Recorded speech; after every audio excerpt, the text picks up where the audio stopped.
নমস্কার, আমি সুরজিৎ স্যার। সকলকে স্বাগত জানাই আমার YouTube channel math tricks by Surajit স্যারে। তো আজ আমরা প্রফিট অ্যান্ড লসের ফিফথ ক্লাসটা করব। এর আগে অলরেডি আমি 4টে ক্লাস আপলোড করেছি, তো যারা দেখোনি অবশ্যই ক্লাসগুলো দেখে নিও। এখানে আই বাটন থেকে লিঙ্কটা পেয়ে যাবে, তাহলে এই ক্লাসটা বুঝতে সুবিধা হবে, নাহলে বুঝতে অনেকটা অসুবিধা হতে পারে। ঠিক আছে? এবং ক্লাসটা দেখার পর কেমন লাগলো আমাকে অবশ্যই কমেন্ট করে জানিও।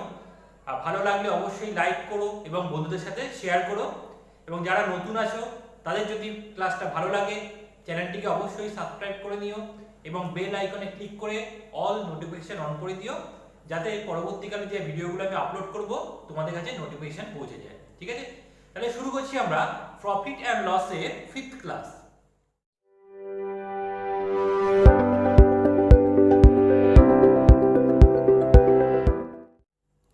তো আমরা শুরু করছি প্রফিট অ্যান্ড লসের ফিফথ ক্লাস। তো ফিফথ ক্লাসে ফার্স্ট যে ম্যাথটা আছে কি আছে দেখো। বলছে যে a person bought two watches for ₹480। তার মানে দুটো ঘড়ি কিনলো কত টাকায়? 480 টাকা দিয়ে দুটো ঘড়ি কিনলো। ইচ কিন্তু বলেনি, মানে প্রত্যেকটা ঘড়ির দাম 480 না, টোটাল দামটা হচ্ছে 480 টাকা। ঠিক আছে? বলছে he sold one at a loss of 15% and the other at a gain of 19%। তাহলে একটা হচ্ছে 15% লসে সেল করলো আর একটা 19% গেইন মানে প্রফিটে সেল করলো। এবার বলছি and found that each watch was sold at the same price। এবং দেখা গেল দুটো ওয়াচের সেলিং প্রাইসটা সেম হয়ে গেল। ঠিক আছে? একই দামে দুটো বিক্রি হয়েছে। তো বলছে find the cost price of the two watches. তো প্রথমে আমাদের দেখো কি ছিল, দুটো ওয়াচ, কস্ট প্রাইসটা সেম হতে পারে ডিফারেন্ট হতে পারে, আমাদের জানা নেই ব্যাপারটা। এবার টোটাল দাম ছিল কত টাকা? 480 টাকা। তো আমি ধরলাম একটা আর্টিকেলের একটা ওয়াচের কস্ট প্রাইস হচ্ছে A টাকা, আরেকটা ওয়াচের কস্ট প্রাইস হচ্ছে B টাকা। তাহলে টোটাল প্রাইসটা কত? A প্লাস B সমান সমান কত আসছে? 480 টাকা। এবার প্রথমটার উপর বলছে কত লস করেছে? Loss 15% loss. তাহলে প্রথমটা হচ্ছে A, তার উপর যদি 15% লস করে তার মানে সেলিং প্রাইসটা কত হয়ে যাবে? 15% লস মানে সেলিং প্রাইসটা কত?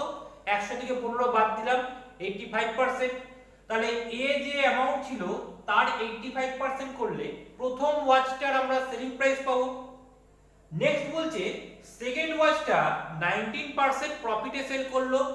তো সেকেন্ড ওয়াচের কস্ট প্রাইস ছিল বি, 19% প্রফিট মানে কস্ট প্রাইস হচ্ছে 100%, 19% প্রফিট অ্যাড করলে তোমার সেলিং প্রাইস কত আসছে? 119%। তাহলে সেলিং প্রাইসটা কত? বি এর 119%। তাহলে আমরা দুটো ওয়াচের সেলিং প্রাইসটা পেলাম।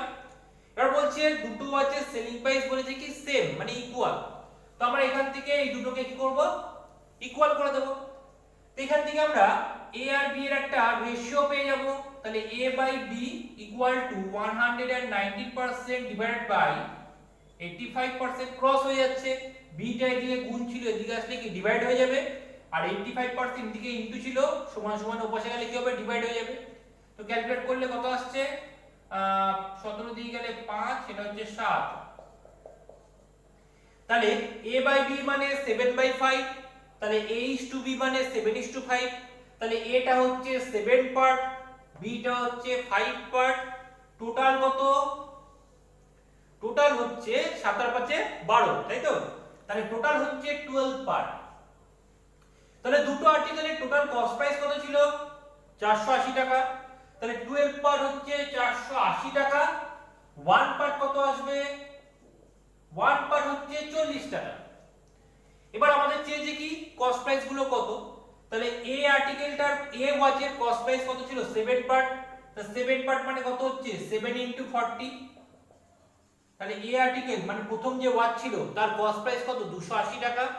আর বি ওয়াচের কস্ট প্রাইস কত হবে? 5 * 40। তার মানে দুটো ওয়াচের কস্ট প্রাইস কত? একটা হচ্ছে 280 টাকা, একটা হচ্ছে 200 টাকা। এক্সাম হলে দুটো নাও চাইতে পারে, যে কোনো একটা চাইতে পারে। আর আরেকটা জিনিস আমি বলে দিই, আমি এর আগেও আলোচনা করেছি। আমি যখন বলেছিলাম যে যদি কোনো পার্ট ইকুয়াল বলে তাহলে রেশিওটা ইনভার্স হয়, বলেছিলাম এর আগে আলোচনা করেছি। যখনই ইকুয়াল ইকুয়াল পার্ট বলবে তখন রেশিও গুলো কি আসবে? ইনভার্সে আসবে। তো আমাদের বলছে দুটো selling price equal, selling price যখন ইকুয়াল প্রথমটার 85%, পরেরটার কত 119%, তো আমরা কি করব রেশিওটা ডিরেক্ট করব কিভাবে, তো আমাদের ইনভার্স করে দেব, মানে 119টা এর ভ্যালু চলে আসবে আর 85টা কার ভ্যালু আসবে, বি এর ভ্যালু। তাহলে एग्जांपल আমরা কি করব 119/85 এটা डायरेक्ट ক্যালকুলেট করে দিলাম। তাহলে একবারে দেখো রেশিওটা চলে আসবে, এরকম ভেঙে ভেঙে লেখার দরকার নেই, এটা জাস্ট বোঝার জন্য আমি লিখে দিয়েছি, ঠিক আছে। एग्जांपल যখন ইকুয়াল পার্ট বলবে আমরা ইনভার্স রেশিও করে দেব, ইজিলি রেশিওটা পেয়ে গেলাম। এবার এখান থেকে দেখলেই বোঝা যাচ্ছে 12 অংশ মানে কত 480, 1 অংশ মানে 40, 7 অংশ মানে 4 7 28, 280, 5 অংশ মানে 200, ইজিলি বের করা যাচ্ছে, ঠিক আছে। তাহলে এবার আমরা যাচ্ছি নেক্সট কোশ্চেন। এবার আসছি আমরা কোশ্চেন নাম্বার 2 তে। দেখো কোশ্চেন নাম্বার 2 তে কি দেওয়া আছে, বলছে shopkeeper sold an article at a profit of 10%। তাহলে একজন শপকিপার একটা আর্টিকেল 10% প্রফিটে বিক্রি করেছে। তারপর বলছে if he had bought it at 4% less and sold it at a profit of 18 and 3/4%, যদি সে দ্রব্যটা 4% কম দাম দিয়ে কিনতো এবং 18 গুণ 3/4% প্রফিট করত, তাহলে কি হতো, হি উড হ্যাভ গেইন ₹6 মোর, তাহলে সেক্ষেত্রে তার আরো 6 টাকা বেশি লাভ হতো বা প্রফিট হতো। তো find the cost price of that article. তো দেখো নরমাল ব্যাপার, আমি ব্যাপারটা একটু ভেঙে ভেঙে বলছি।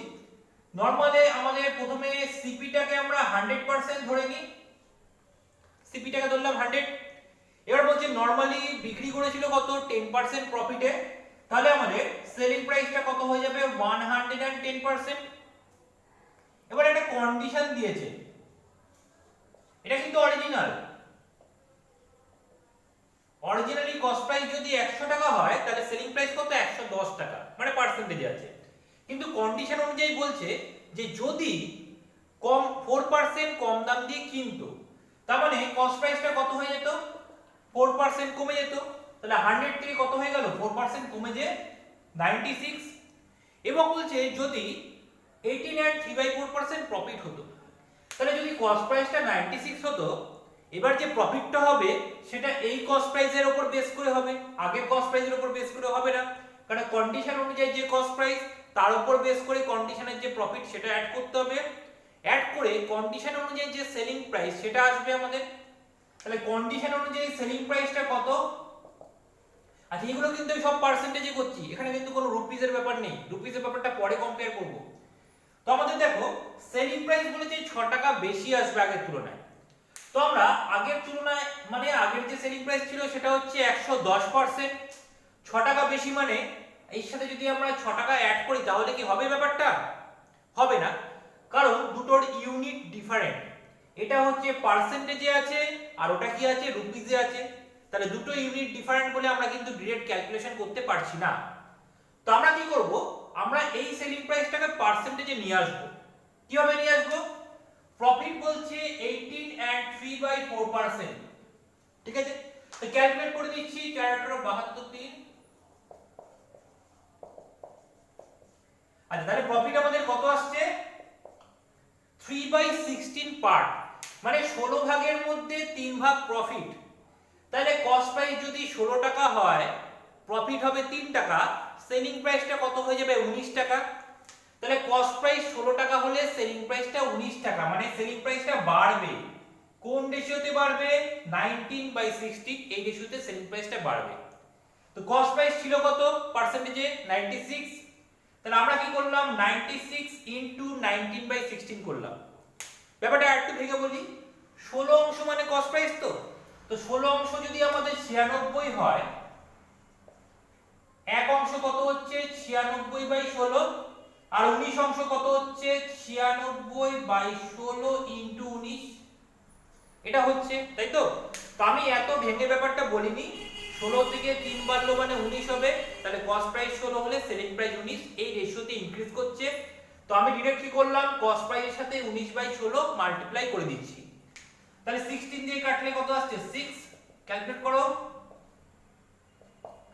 তাহলে আমাদের এই ক্ষেত্রে সেলিং প্রাইসটা কত আসছে 114%, আগের সেলিং প্রাইস ছিল কত 110%, তাহলে ইনক্রিজ করলো কত 4% ইনক্রিজ করলো। আর কোশ্চেনে বলেছে 6 টাকা বেশি প্রফিট পায়, 4% বৃদ্ধি পাওয়ার অর্থ হচ্ছে 6 টাকা বৃদ্ধি পাওয়া, তাহলে 4% এর ভ্যালু হচ্ছে 6 টাকা। এবার কোশ্চেন বলছে কস্ট প্রাইসটা কত। তো কস্ট প্রাইস বলতে কি original cost price, original cost প্রাইসটা কত 100%। এটা কিন্তু অরিজিনাল কস্ট প্রাইস না, কারণ এটা কন্ডিশন অনুযায়ী যে কস্ট প্রাইস সেটা। তাহলে 4% যদি 6 টাকা হয় 100% কত হচ্ছে, দেখো এমনি বোঝা যাচ্ছে 4 কে 25 দিয়ে গুণ করলে 100 হয়, তাহলে এই পাশেও 25 দিয়ে গুণ করব, 6 25 কত আসছে 150। তার মানে আমাদের অরিজিনাল কস্ট প্রাইসটা হচ্ছে কত 150 টাকা। বোঝা গেল ব্যাপারটা? এটা জাস্ট বোঝার জন্য আমি ব্যাপারগুলোকে ভেঙে ভেঙে লিখলাম। পরীক্ষার সময় তোমরা এত কিছু করতে যাবে না, তোমরা কি করবে প্রথমে 10% প্রফিট ছিল, সেলিং প্রাইসটা 110, তারপরে কস্ট প্রাইসটা কত 4% কমে যায় 96, আর ওই পার্টটা ক্যালকুলেট করে বসিয়ে দেব 19/16। এবার গ্যাপটা তাহলে 4% পেয়ে যাব ইজিলি। এইটুকু করলেই আমাদের ব্যাপারটা ক্যালকুলেট করে নিতে পারবো। তবে অবশ্যই অঙ্ক তাড়াতাড়ি করতে গেলে নিজের ক্যালকুলেশন স্পিডটাও কিন্তু বাড়াতে হবে, প্র্যাকটিস করতে হবে, ঠিক আছে? খুব প্র্যাকটিস করতে করতে ক্যালকুলেশন স্পিড বাড়াতে হবে, মানে ধরে ধরে সব অঙ্ক করলে কিন্তু পরীক্ষা হলে নামিয়ে আসতে খুব অসুবিধা হবে, ঠিক আছে? আচ্ছা, এবার তাহলে যাচ্ছি আমরা কোশ্চেন নাম্বার 3 তে। তো নেক্সট দেখো কোশ্চেন নাম্বার 3। তো কোশ্চেন নাম্বার 3 তে বলছে what will be the percentage profit after selling an article at a certain price. বলছে if there is a loss of 12.5% when the same article is sold at half of the previous selling price। তাহলে দু রকম ভাবে বলেছে ব্যাপারটা, যে একটা নির্দিষ্ট দামে যদি আমি একটা আর্টিকেল বিক্রি করি তাহলে আমাদের কত পার্সেন্ট প্রফিট হবে সেটা চেয়েছে। এবার কোশ্চেনটা বলছে সেখানে 12.5% লস হয় যখন এই সেলিং প্রাইসের হাফ সেলিং প্রাইসে আমরা বিক্রি করি, ঠিক আছে? তাহলে আমাদের দুটো সেলিং প্রাইস, একটা হচ্ছে সেলিং প্রাইস 1 আর একটা হচ্ছে সেলিং প্রাইস 2। তো সেলিং প্রাইসের হাফ সেলিং প্রাইস মানে সেলিং প্রাইস 1 এর অর্ধেক দাম মানে কি সেলিং প্রাইস 2। এবার সেলিং প্রাইস 2 টা কত? সেলিং প্রাইস 2 বলছে 12.5% আমাদের লস হয়েছে, তার মানে কস্ট প্রাইসটা যদি 100 হয় তাহলে সেলিং প্রাইস 2 এর ভ্যালুটা কত 100 থেকে 12.5% মাইনাস করে দেব, যেহেতু লস বলেছে, তাহলে কত আসছে 87.5, ঠিক আছে? আচ্ছা, এবার দেখো সেলিং প্রাইস 1 এর অর্ধেক করলে হচ্ছে কত সেলিং প্রাইস 2, বা ব্যাপারটাকে এইভাবে বলা যেতে পারে। আচ্ছা, সেলিং প্রাইস 1 এর অর্ধেক করলে কত আসছে সেলিং প্রাইস 2, তাহলে সেলিং প্রাইস 1 টা পেতে গেলে আমাদের কি করতে হবে 2 ইনটু সেলিং প্রাইস 2 করতে হবে। বুঝা গেল ব্যাপারটা? কারণ সেলিং প্রাইস 1 এর অর্ধেক করলে আসছে সেলিং প্রাইস 2, তাহলে সেলিং প্রাইস 2 টাকে যদি ডাবল করে দিই তাহলে কি হয়ে যাবে সেলিং প্রাইস 1 হয়ে যাবে। তো সেলিং প্রাইস 2 টা আমরা কত পেয়েছি 87.5%। তাহলে সেলিং প্রাইস 1 টা কত হবে ডাবল হয়ে যাবে 2 ইনটু 87.5, কত আসছে একটু ক্যালকুলেট করে নিই। তাহলে আমাদের সেলিং প্রাইস 1 টা কত আসছে 175, মানে এর ডবল। সেলিং প্রাইস 2 টা 87.5 মানে এর অর্ধেক। তাহলে সেলিং প্রাইস 2 এর ক্ষেত্রে আমাদের লস ছিল 12.5%, কারণ 100 থেকে 12.5 কম। আচ্ছা, সেলিং প্রাইস 1 এর ক্ষেত্রে কি হচ্ছে 100 থেকে কত বেশি আছে 75 বেশি আছে, তাহলে এই ক্ষেত্রে আমাদের কি হতো 75% প্রফিট হতো। তার মানে নরমালি আর্টিকেলটা বিক্রি করলে কি হতো আমাদের 75% প্রফিট হতো, ঠিক আছে? তাহলে অ্যানসার হচ্ছে 75% প্রফিট। বোঝা গেল? এবার তাহলে যাচ্ছি আমরা নেক্সট কোশ্চেন। তো নেক্সট দেখো কোশ্চেন নাম্বার 4। কোশ্চেন নাম্বার 4 এ বলেছে an article is sold at 20% profit, মানে একটা দ্রব্য আমাদের 20% প্রফিটে আমরা সেল করছি। নেক্সট বলছে if both the cost price and the sale price are less by ₹100, মানে যদি কস্ট প্রাইসটাও 100 টাকা কমে যায় এবং সেল প্রাইসটাও 100 টাকা কমে যায়, বলছে দেন প্রফিট উড বি 4% মোর, তাহলে আগের তুলনায় 4% বেশি প্রফিট হবে। তার মানে আগে আমাদের 20% প্রফিট হচ্ছিল, এই ক্ষেত্রে কি হবে 4% বেশি হবে, মানে 24% প্রফিট হবে, ঠিক আছে? বলছে find the cost price of the article. আজ আমরা একটা কাজ করি, কস্ট প্রাইসটাকে ধরে দিলাম 100%, নরমাল কস্ট প্রাইসটা হচ্ছে 100%। এবার আমাদের বলেছে 20% প্রফিট, তাহলে নরমাল সেলিং প্রাইসটা কত 120%, ঠিক আছে। এবার বলছে কস্ট প্রাইসটাও 100 টাকা কমে গেল, সেলিং প্রাইসটাও 100 টাকা কমে গেল। তো আমরা কি 100% থেকে 100 ডাইরেক্ট মাইনাস করে দিলে হবে? হবে না, কারণ এটা কি পার্সেন্টেজে দেওয়া আছে আর ওটা কি দেওয়া আছে রুপিসে দেওয়া আছে। তার মানে দুটো আর্টিকেলের মানে দুটোর আমাদের ইউনিটটা ডিফারেন্ট আছে, তো ডিফারেন্ট ইউনিট আমরা ডাইরেক্ট ক্যালকুলেট করতে পারবো না, ঠিক আছে। তো আমরা কি বোঝার জন্য লিখছি কি 100% হচ্ছে কস্ট প্রাইস, তার থেকে 100 টাকা কমে গেল। যখন আমি শুধু নাম্বার লিখছি সেটার অর্থ হচ্ছে রুপিসে আছে, আর যখন পার্সেন্টেজ থাকছে পাশে পার্সেন্টেজ লিখে দিচ্ছি। আচ্ছা এবার দেখো সেলিং প্রাইসটাও 100 টাকা কমেছে বলে মাইনাস 100 করলাম, তাহলে কস্ট প্রাইসটা এখন হয়ে গেল কত 100% থেকে মাইনাস 100, কারণ 1% এর ভ্যালু যে 1 হবে এটার কোনো গ্যারান্টি নেই। সেলিং প্রাইসটা কত হয়ে গেল 120% থেকে মাইনাস 100 রুপিস। এই হলো আমাদের প্যাটার্ন। এবার বলছে প্রফিটটা 4% বেশি হচ্ছে, আগে 20% প্রফিট হচ্ছিল, এখন 24% প্রফিট। তো এখন 24% যে প্রফিট হবে সেটা কন্ডিশন অনুযায়ী যে কস্ট প্রাইস তার উপর বেস করে হবে। তাহলে এখন কস্ট প্রাইস হচ্ছে এই টাকাটা, এই টাকার উপর 24% যদি প্রফিট করি সে তাহলে সেলিং প্রাইসটা কত হয়ে যাবে এই পুরো টাকাটা, ঠিক আছে। তাহলে 25% যদি প্রফিট করি তাহলে সেলিং প্রাইসের পার্সেন্টেজটা কত আসবে 20% প্রফিট করলে সেলিং প্রাইস পার্সেন্টেজ কত হয়ে গেল 120%। তাহলে 24% প্রফিট করলে সেলিং প্রাইসের পার্সেন্টেজ কত আসছে 124%। কার 124%? কস্ট প্রাইসের 124%। তাহলে এখনকার কস্ট প্রাইস কন্ডিশন অনুযায়ী এটা এর 124% যদি আমরা করি তাহলে এই সেলিং প্রাইসটা হয়। আচ্ছা 124% কে 124/100 করে দিলাম, পার্সেন্টেজটাকে তুলে দিলাম, তাহলে সেলিং প্রাইসটা কত আসছে আমাদের 120% মাইনাস 100, ঠিক আছে। এটার 124% সমান সমান সেলিং প্রাইস। এবার দেখো এখান থেকে x ধরে নিই আমরা, এই পার্সেন্টেজ দিয়ে আমরা কস্ট প্রাইসের ভ্যালুটা বের করব। তো একটু ক্যালকুলেট করে নিই, 4 দিয়ে কাটলে কত 25 আর 31, 31 দিয়ে গুণ করছি তাহলে 31 * 100% মানে কত 3100% মাইনাস 31 * 100 রুপিস মানে 3100 রুপিস ইকুয়াল টু 25 * 120% কত আসছে গুণ করলে 3000% মাইনাস 25 * 100 রুপিস মানে 2500 রুপিস। এই দুটো পার্সেন্টেজে আছে, এই দুটো রুপিসে আছে, পার্সেন্টেজ গুলোকে একপাশে আনবো, রুপিস গুলোকে আরেক পাশে নিয়ে যাব। তো আমাদের 3100% আর 3000% এই পাশে আনলে মাইনাস হয়ে যাবে, তাহলে 3100 থেকে 3000 মাইনাস করলে কত 100%, তার মানে কস্ট প্রাইস চলে আসছে। আচ্ছা 3100 রুপিসটা মাইনাস ছিল ওদিকে গেলে প্লাস হবে, তাহলে 3100 মাইনাস 2500 কত আসছে 600। তাহলে 100% এর ভ্যালু আসলো কত আমাদের 600। তাহলে কস্ট প্রাইসটা কত 100% মানে তো কস্ট প্রাইস, তাহলে কস্ট প্রাইস আসছে রুপিস 600, ঠিক আছে। তাহলে অ্যানসার হচ্ছে আমাদের কত রুপিস 600। আশা করি ব্যাপারটা বোঝা গেছে। এবার আসছি তাহলে নেক্সট কোশ্চেন। তো শুরু করছি কোশ্চেন নাম্বার 5। তো কোশ্চেন নাম্বার 5 এ দেখো কি বলেছে, বলছে Nandlal purchase 20 dozen pens at rupees 37 per dozen। তাহলে নন্দলাল কি করলো 20 ডজন পেন কিনলো রুপিস 37 পার ডজন, মানে প্রত্যেক ডজন পেনের দাম হচ্ছে 37 টাকা।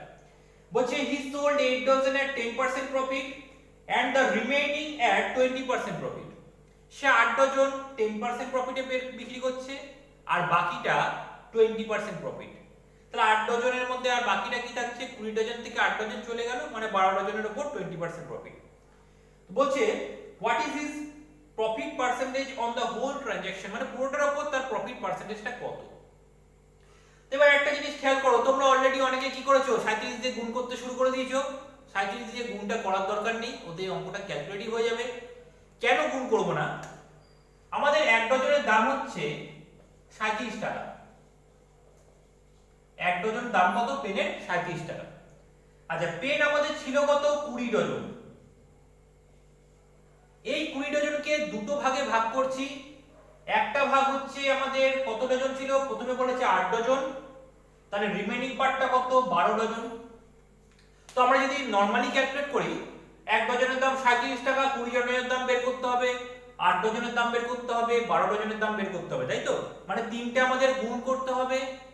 কিন্তু দেখো যখন ইকুয়েশন আছে এর সাথেও 37 গুণ হচ্ছে, এর সাথেও 37 গুণ হচ্ছে, এর সাথেও 37 গুণ হচ্ছে, তাহলে 37টা বোথ সাইড থেকে কেটে যাবে তো। তাহলে ইকুয়েশন যখন আমরা করছি কমন কোনো নাম্বার থাকলে সেটা আমরা ইউজ করব না, ওটা ছাড়াই ক্যালকুলেশন করব, ঠিক আছে?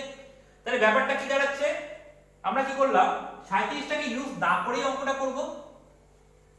তো কিভাবে করব, 20 ডজনটা ছিল প্রথমে, 8 ডজনের উপর বলছে 10% প্রফিট, তাহলে 8 ডজনের উপর 10% প্রফিট, তাহলে 8 ইনটু 10% প্রফিট বলেছে, তাই এটা পজিটিভ, লস বললে মাইনাস দিতাম সামনে একটা। রিমেইনিং কত 12 ডজন, 12 ডজনের উপর কত প্রফিট বলছে 20%, তাহলে 12 ইনটু 20% এখানে প্রফিট, তাই প্লাস করলাম। তাহলে টোটাল কত আমাদের, এই টোটাল প্রফিট পাবো 8 ডজনের 10%, 12 ডজনের 20%, মানে টোটাল প্রফিট। এবার আসছে টোটালের উপর কত প্রফিট, তাহলে টোটাল কত 20 ডজন, তার উপর কত পার্সেন্ট প্রফিট আমরা জানি না, ওটাই কি করলাম x% ধরে নিলাম, ঠিক আছে?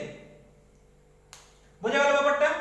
এবার দেখো ক্যালকুলেশনটা এক লাইনে কিভাবে হবে, কতগুলো পার্ট ইনটু আকারে আছে, এই পার্টটা ইনটু আকারে আছে, তারপরে মাঝখানে ইকুয়াল দিয়ে ডিভাইড করা আছে, দুটো পার্ট করে দিয়েছে, এই পার্টটা ইনটু আকারে আছে, তারপরে কি প্লাস দিয়ে আলাদা আলাদা করা আছে, মানে যেই কটা পার্ট ইনটু আকারে বা ডিভিশন আকারে থাকে সেই কটা পার্টকে আমরা চিহ্নিত করলাম মেন্টালি।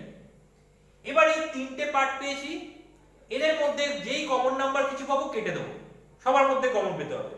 যেমন ধরো তিনটের মধ্যে পার্সেন্টেজ কমন আছে, একইভাবে 37টাও কমন থাকতো যদি লিখতাম, ওটা লিখিনি কমন নাম্বার বলে, পার্সেন্টেজে নাও লিখতে পারো যেহেতু পার্সেন্টেজ কমন আছে। আচ্ছা এবার দেখো তিনটের মধ্যে একটা করে শূন্য কমন আছে, কেটে যাচ্ছে। আর কি কমন আছে, 2 দিয়ে কাটতে পারি, 2 দিয়ে কাটলে এটা হচ্ছে 8 দিয়ে কাটলে 4, এখানে 2 কেটে গেল, তাহলে x কত থাকছে 4 আর 12 যোগ করলে 16, তাহলে ওভারঅল আমাদের প্রফিট হচ্ছে কত পার্সেন্ট, ওভারঅল প্রফিট হলো 16%। বোঝা গেল, কারণ আমি ওভারঅল প্রফিটটা x% ধরেছিলাম, x এর ভ্যালু এসে 16, তাহলে টোটালের উপর প্রফিট হবে কত 16%। বোঝা গেল, একদম ইজি ব্যাপার। এবার তাহলে আসছি আমরা নেক্সট কোশ্চেনে। আচ্ছা নেক্সট দেখো কোশ্চেন নাম্বার 6। তো কোশ্চেন নাম্বার 6 এ কি বলেছে, বলছে tradesman gives 4% discount on the mark price and gives one article free for buying 15 articles। তার মানে একটা ট্রেডসম্যান কি করলো, যখন 4% ডিসকাউন্ট দিল মার্ক প্রাইসের উপর, মানে যে প্রিন্টেড প্রাইস আছে, যে এমআরপি আছে তার উপর 4% ডিসকাউন্ট দিল, এবং কি করলো তার সাথে একটা আর্টিকেল ফ্রি দিয়ে দিল, ফ্রি গিফট হিসেবে। কখন দিল, যখন 15খানা দ্রব্য কিনবো, মানে আমি একটা দোকানে যে 15টা দ্রব্য কিনলাম, তাহলে আমাদের কি করলো 15টা দ্রব্যের একটা এমআরপি, সবার এমআরপি আছে, তার উপর আমাদের 4% ডিসকাউন্ট দিল। কিন্তু সে দিল কটা দ্রব্য, সে কিন্তু 16খানা দ্রব্য দিল, একটা দ্রব্য আমাদের গিফট দিয়ে দিয়েছে, কিন্তু আমি কিন্তু কাউন্ট করেছি কি 15খানা দ্রব্যের এত দাম হচ্ছে, তার উপর 4% ছাড় দিয়ে যে দামটা আছে সেটা আমি দোকানদারকে দিয়েছি, এবার দোকানদার আমাকে একটা আর্টিকেল ফ্রি দিয়েছে। কিন্তু দেখো দোকানদার তো নিজে সেই আর্টিকেলটা ফ্রিতে পায়নি, সে তো পুরোটা একটা নির্দিষ্ট দাম দিয়ে পার আর্টিকেল কিনে এনেছিল, বা নিজে বানানোর একটা খরচ হয়েছিল। তো আমাদের এখানে কি করতে হবে, বলছে এক্ষেত্রেও মানে দোকানদার এত কিছু করার পরেও, গিফট দিল, ডিসকাউন্ট দিল, তারপরেও বলছে তার 35% প্রফিট হয়ে গেল। তাহলে ব্যাপারটা হচ্ছে সে নিশ্চয়ই দামটা কস্ট প্রাইসের থেকে অনেকটা বাড়িয়ে রেখেছিল, মানে ভ্যালুটা অনেক বেশি, 35% থেকে এক্সট্রা ছিল, যার জন্য এত ডিসকাউন্ট দিয়ে গিফট দিয়েও তার 35% প্রফিট থেকে গেল, কারণ প্রফিটটা কার উপর কাউন্ট হয়, কস্ট প্রাইসের উপর, ঠিক আছে? এবার দেখো the mark price is increase above the cost price, তার মানে দোকানদার কস্ট প্রাইসের উপর কত পার্সেন্ট বৃদ্ধি করে এমআরপি বা মার্ক প্রাইসটা ফিক্সড করেছিল, সেটাই আমাদের ক্যালকুলেট করার বিষয়। তো এটা সিম্পল ব্যাপার, আমরা দোকানদারের কস্ট প্রাইস পার আর্টিকেলের কস্ট প্রাইসটা ধরে নিলাম 100, কি করলাম পার আর্টিকেলের কস্ট প্রাইসটা ধরলাম 100%। এবার দেখো দোকানদার কাস্টমারটাকে কটা দ্রব্য অ্যাকচুয়ালি দিয়েছে, 15খানা দ্রব্য তো কাস্টমার কিনেছে আর একটা দ্রব্য ফ্রি দিয়েছে, তার মানে আলটিমেটলি দোকানদারের কিন্তু 16খানা দ্রব্য চলে গেল। তাহলে 16খানা দ্রব্যের কস্ট প্রাইস কত হওয়া উচিত, একটা দ্রব্যের কস্ট প্রাইস যদি 100% হয়, তাহলে 16খানা দ্রব্যের কস্ট প্রাইস কেন কাউন্ট করছি, কারণ দোকানদারকে কিন্তু 16টা দ্রব্যই দিতে হয়েছে। তো তো 16টা দ্রব্যের কস্ট প্রাইস হচ্ছে 1600 টাকা হয়ে যায়, গুণটা আর করলাম না, এরকম থাক। এবার বলছে দোকানদারের 35% প্রফিট হয়, তাহলে প্রত্যেকটাতে 35% প্রফিট করতে হবে। তার মানে দোকানদার কিন্তু 16খানা দ্রব্যের উপরেই 35% প্রফিট করবে। তাহলে দোকানদারের সেলিং প্রাইসটা কত হয়ে গেল? 135%। বোঝা গেল? একটা দ্রব্যের ক্রয় মূল্য ধরেছি 100%, 16খানা দ্রব্যের ক্রয় মূল্য 1600, লাভ কত? 35% দোকানদারের, তাহলে সেলিং প্রাইস কত? 135/100। এটা টোটাল সেলিং প্রাইসটা পেলাম। এবার আমাদের কিন্তু সেটা বলেনি, আমাদের বলছে এমআরপিটা কত পার্সেন্ট বৃদ্ধি করা হয়েছে। আচ্ছা, একটা আর্টিকেলের এমআরপি আমরা এম ধরলাম, একটা আর্টিকেলের এমআরপি কি ধরলাম? এম। এবার কটা আর্টিকেল দোকানদার এমআরপি অনুযায়ী ক্যালকুলেট করে তাকে দিয়েছে? কাস্টমারকে কটা আর্টিকেল দিয়েছে এমআরপি অনুযায়ী পার্সেন্টেজ দিয়ে? 15খানা আর্টিকেল। কাস্টমার তো 16খানার হিসাব পায়নি, একটা আর্টিকেল তো সে জানে ফ্রি পেয়েছে। তাহলে একটা আর্টিকেলের এমআরপি যদি এম হয়, তাহলে 15টা আর্টিকেলের এমআরপি কত? 15 ইনটু এম হয়। এবার হচ্ছে 15টা আর্টিকেলের এমআরপি কি কাস্টমারকে দিতে হয়েছে দোকানদারের কাছে? দিতে হয়নি, ডিসকাউন্ট দিয়েছে দোকানদার। কত? 4% ডিসকাউন্ট। কার উপর? এমআরপির উপর। তাহলে টোটাল এমআরপি হচ্ছে 15M, তার উপর দিয়েছে 4% ডিসকাউন্ট। তাহলে 4% ডিসকাউন্ট দিলে সেলিং প্রাইস কত হয়ে যাচ্ছে? 96%।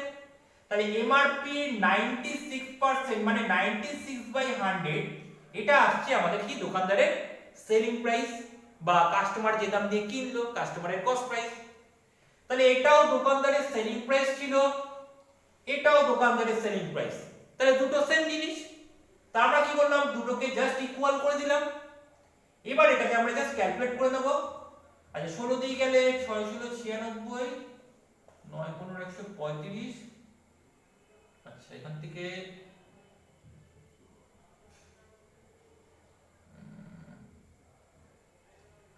কেটে গেল 2 3।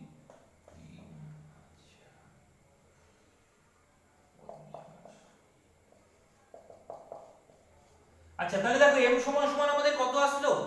115%। তার মানে এমআরপি কত ছিল?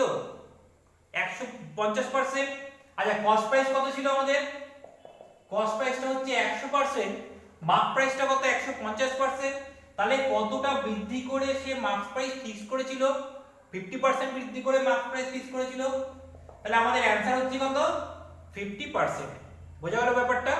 খুব জটিল ব্যাপার না, একটু মাথা খাটাতে হবে, কারণ কোশ্চেনটা আমাদের ঘুরিয়ে দিয়েছে। একজন বলছে 15টা দিয়েছে কিন্তু একটা ফ্রি দিয়েছে, তো আমাদের একটু বুঝে করতে হবে কে কটা দিচ্ছে, কার প্রফিট হচ্ছে, কত পার্টির উপর হচ্ছে, একটু বুঝে অঙ্কটা করলেই করা যাবে। ঠিক আছে, একটু ভেঙে ভেঙে করলে ইজি হয়। তো এবার আমরা যাচ্ছি নেক্সট কোশ্চেনে। তো নেক্সট দেখো কোশ্চেন নাম্বার 7। তো কোশ্চেন নাম্বার 7 এ কি বলেছে? বলছে পারসন বট 2 বাইসাইকেলস ফর ₹1600, মানে 1600 টাকায় দুটো বাইসাইকেল কিনলো। বলছে and he sold the first at 10% profit and the second at 20% profit, মানে প্রথমটা 10% প্রফিটে আর দ্বিতীয়টা 20% প্রফিটে সেল করলো। এবার একটা কন্ডিশন দিয়েছে, বলছে if he had sold the first at 20% and second at 10%, মানে উল্টে দিল, প্রথমটা 10 পরেরটা 20 ছিল, উল্টে দিয়ে প্রথমটা 20 পরেরটা 10 বললো, তাহলে কিছু একটা চেঞ্জ হয়ে যেতে পারে। তো বলছে এক্ষেত্রে তার বলছে he would get ₹5 মোর, তাহলে এক্ষেত্রে তার 5 টাকারও বেশি পাচ্ছে। এবার আমাদের কি বলেছে? The difference between the cost prices of the two bicycle. আচ্ছা, দুটো বাইসাইকেলের কস্ট প্রাইসের পার্থক্যটা কত? তো আমরা দুটো বাইসাইকেলের টোটাল কস্ট প্রাইস জানি কত? 1600 টাকা। তাহলে একটা বাইসাইকেলের কস্ট প্রাইসকে আমরা এ ধরলাম, আরেকটা বাইসাইকেলের কস্ট, আচ্ছা এখানে না লিখে এখানে লিখি, একটা বাইসাইকেলের কস্ট প্রাইসটাকে এ ধরলাম, আরেকটা বাইসাইকেলের কস্ট প্রাইস হচ্ছে বি। তাহলে a plus b equal two কত আসছে আমাদের? 1600 টাকা। এইটুকু হলো। এবার বলছে ফার্স্ট বাইসাইকেলের উপর 10% প্রফিট, সেকেন্ড বাইসাইকেলের উপর 20% প্রফিট। তাহলে ফার্স্ট বাইসাইকেল হচ্ছে a, এর উপর 10% মানে a এর 10%, সেকেন্ড বাইসাইকেল b, এর উপর 20% মানে b এর 20%। তাহলে a এর 10%, b এর 20%, এগুলো সব প্রফিট। তাহলে এটা অ্যাড করলে কি চলে আসবে? আমাদের টোটাল প্রফিটটা আসবে, মানে প্রথম কন্ডিশন অনুযায়ী। আচ্ছা, এবার সেকেন্ড কন্ডিশনে বলছে যদি ফার্স্টের উপর 20% হতো, তার মানে কি হতো? a * 20%, আর সেকেন্ডের উপর 10%, তাহলে b ইনটু 10%, তাহলে টোটাল প্রফিট অ্যাড করে দিলাম। বলছি এই ক্ষেত্রে 5 টাকা বেশি আসবে, এই ক্ষেত্রে কত বেশি আসবে? 5 টাকা বেশি আসবে। তো আমি বোঝার সুবিধার জন্য সেকেন্ড পার্টটা যেহেতু বেশি আছে, আমি সেকেন্ড পার্টটাকে উপরে রাখছি, তাহলে a ইনটু 20%, তুমি এখান থেকেও ডিভাইড করে দিতে পারি, জাস্ট বোঝার সুবিধার জন্য করছি। সেকেন্ড পার্টটা a into 20 plus b into 10%, ঠিক আছে? ফার্স্ট পার্টটা কত? a into 10 plus b into 20। এবার আমরা যদি মাইনাস করি, কারণ সেকেন্ড পার্টটা জানি ফার্স্ট পার্টের থেকে বেশি আছে, কত বেশি আছে? 5 টাকা। তো মাইনাস করছি, মাইনাস করলে কি হবে? এটা নেগেটিভ হয়ে যাবে, এটা নেগেটিভ। তাহলে a into 20 a into 10 minus, মানে ধরো 20a মাইনাস 10a মানে কত? 10a হবে, মানে a ইনটু 10% হচ্ছে। এখানে a মানে কি পার্সেন্টেজে আছে। আচ্ছা b 10b মাইনাস 20b মানে মাইনাস করলে কত আসছে? মাইনাস 10b হয়, তাহলে মাইনাস b ইনটু কত? 10%। এবার এই গ্যাপটাই কত? 5 টাকা, তাহলে সমান সমান কত লিখবো আমরা? 5 টাকা। আচ্ছা 10% মানে কত? কাটলে কত? 1/10 বার লিখতে পারো তুমি, a ইনটু 10/100 করে দিলে b ইনটু 10/100, তাহলে কত আসছে? a মাইনাস b বাই 10, 10টা কমন আছে লসাগু, তাহলে a মাইনাস b টা কত আসছে আমাদের? 50 টাকা। আচ্ছা a আর b কি ছিল? দুটো সাইকেলের কস্ট প্রাইস ছিল, তাহলে a মাইনাস b মানে কস্ট প্রাইসের ডিফারেন্স। তো আমাদের কোশ্চেনটা তাই বলেছিল যে দুটো সাইকেলের কস্ট প্রাইসের মধ্যে ডিফারেন্স কত টাকা, তাহলে দুটো সাইকেলের কস্ট প্রাইসের ডিফারেন্স কত আসছে আমাদের? 50 টাকা। পেয়ে গেলাম, বোঝা গেল ব্যাপারটা।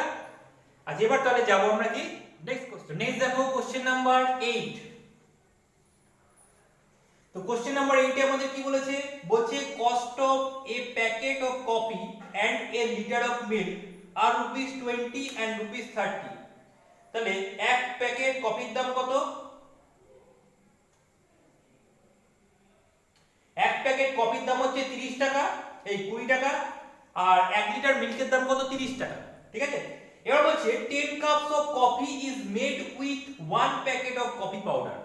তার মানে ধরো এক প্যাকেট কফি পাউডার আছে, লিখে নি, তাহলে 1 প্যাকেট কফি পাউডার,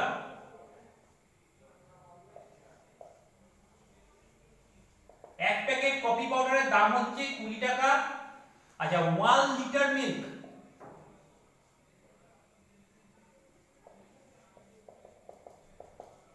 তাহলে দেখো এক প্যাকেট কফি পাউডারের দাম 20 টাকা আর 1 লিটার মিল্কের দাম কত? 30 টাকা, ঠিক আছে?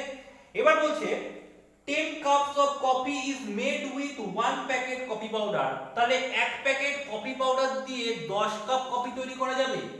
এক প্যাকেট কফি পাউডার দিয়ে 10 কাপ কফি তৈরি করা যাবে, ঠিক আছে? তার মানে 10 কাপের জন্য 20 টাকার কফি পাউডার লাগে, 1 কাপের জন্য 2 টাকার লাগে, ইজিলি পেয়ে যাচ্ছি। এবার বলছে and for each cup 200 ml milk is used, মানে এক কাপের জন্য 1 কাপে কতটা মিল্ক লাগে? 200 ml মিল্ক লাগে, ঠিক আছে? এই হলো ব্যাপার। এবার বলছে if coffee is sold at 25% profit then the selling price of each cup of coffee, মানে এক কাপ কফির সেলিং প্রাইস কত হবে যদি আমাদের 25% প্রফিট করতে হয়? তো আমরা প্রথমে 1 কাপ কফি কস্ট প্রাইসটা আগে ক্যালকুলেট করে নিই। আচ্ছা 1 কাপ কফির সিপিটা বের করছি। কি কি লাগছে আমাদের? কফি পাউডার লাগছে, আর কি লাগছে? মিল্ক লাগছে। আচ্ছা 1 কাপ কফিতে কতটা কফি পাউডার লাগে? 10 কাপ, একটা কফি পাউডারের প্যাকেট দিয়ে 10 কাপ কফি তৈরি করা যায়। 10 কাপ কফি পাউডারের দাম কত হবে? 20 টাকা। তাহলে 1 কাপের দাম কত? কত আসছে? 20/10 মানে কত? 2 টাকা, মেন্টালি পেয়ে যাচ্ছি। প্লাস মিল্কের জন্য কত খরচ হবে? 1 লিটার মিল্কের দাম 30 টাকা। 1 কাপে কতটা মিল্ক আছে? 200 ml। 200 ml মানে 1 লিটার হচ্ছে 1000 ml, 200 ml মানে 1/5। তার মানে কত পাচ্ছি আমরা? 30 ইনটু 1/5 করতে পারি, অথবা লিখে দিলাম যে 1000 ml এর দাম 30 টাকা, 200 ml এর দাম কত, তাহলে কত আসছে? 6 টাকা। তাহলে আমাদের দেখো 1 কাপ কফির কস্ট প্রাইস কত আসছে? 8 টাকা। তাহলে 1 কাপ কফি সেলিং প্রাইসটা কত আসবে, লাভ করব কত 25%, মানে 8 ইনটু 125/100 করতে পারি, অথবা 25% মানে কত 1/4, তাহলে 8 এর 1/4 কত 2 টাকা, তাই 1/4 করলে 2 টাকা আসছে, অ্যাড করে দিলাম, তাহলে আমাদের সেলিং প্রাইসটা কত আসলো, 1 কাপ কফির সেলিং প্রাইস হচ্ছে 10 টাকা, তাহলে 10 টাকায় যদি সেল করি আমাদের কি হবে 25% এই ক্ষেত্রে প্রফিট হবে। ঠিক আছে, বোঝা গেল ব্যাপারটা। আজকে আপাতত এইটুকুই। ক্লাসটা কেমন লাগলো অবশ্যই আমাকে কমেন্ট করে জানিও, ভালো লাগলে অবশ্যই বন্ধুদের সাথে শেয়ার করো, এবং যারা নতুন আছো ভালো লাগলে চ্যানেলটা সাবস্ক্রাইব করে নিও, বেল আইকনে ক্লিক করো এবং অল নোটিফিকেশন অন করে দিও, যাতে এরপরের ভিডিওগুলো তোমাদের কাছে ইজিলি নোটিফিকেশন পৌঁছে যায়। ঠিক আছে, ধন্যবাদ।